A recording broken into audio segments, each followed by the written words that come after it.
What's up YouTube, Gab Bueno, welcome to my channel. After 9 months of uploading my unboxing and first impression of my first ergonomic chair, it has reached 9,000 views and many of you have requested feedback.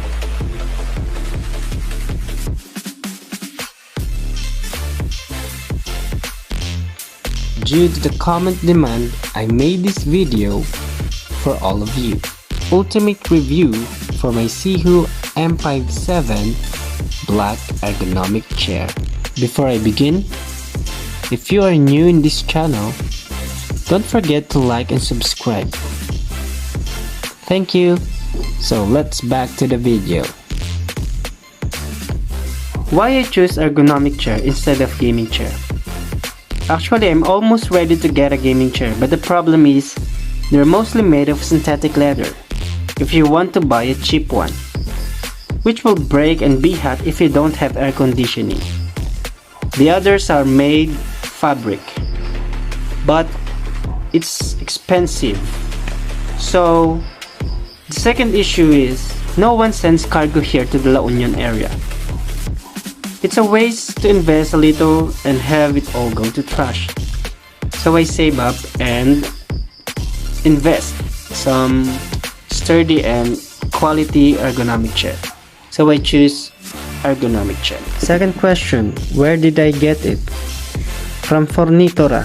The good thing here are they can deliver. So I'm very happy that Fornitura can deliver. Fast forward, I get my chair now. I've been using this for 9 months. How's the performance? How's the quality and the design of this chair? You need to know these things before you buy this kind of chair. Overall, it's made by pure plastic and stainless. It's a big chair for me. Personally, it's very sturdy. It's mesh type from headrest to mesh seat and has exceeded my expectation. Revisit time. First, the headrest. I've worked for 12 hours and my neck is really tired and needs a rest like this design. The mesh type was perfect. Unproduced heat because of the design. It doesn't irritate my head and you can remove it if you don't want to use it. If you work at a desk with minimal breaks, I think that a headrest helps a lot. Second, the back mesh. As I said in the headrest review, the mesh type was ideal. It didn't not produce heat as a function of the design, and it won't bother my back or cause me to sweat. Tilting mechanism. I always use the recline mechanism, like this, and this. Don't worry, it's really sturdy. Just keep a watch on the screw underneath because it can loosen. But there's no reason to be concerned once you've screwed in properly. Third, lumbar support. It's a little difficult to adjust the lumbar support, but once it is in place, it can hit my back. Can adjust up, down,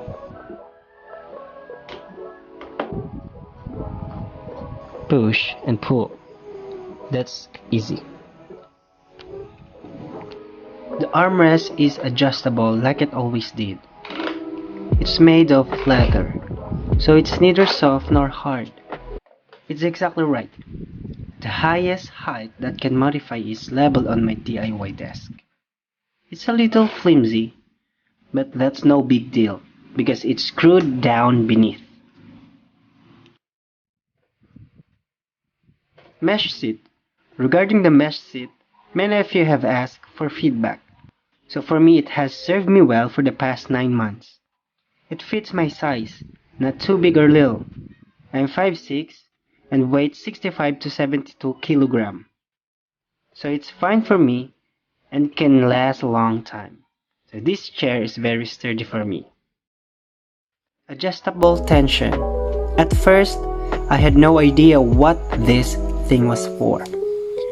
But after some research, I realized it was for adjusting the tension on the reclining backrest.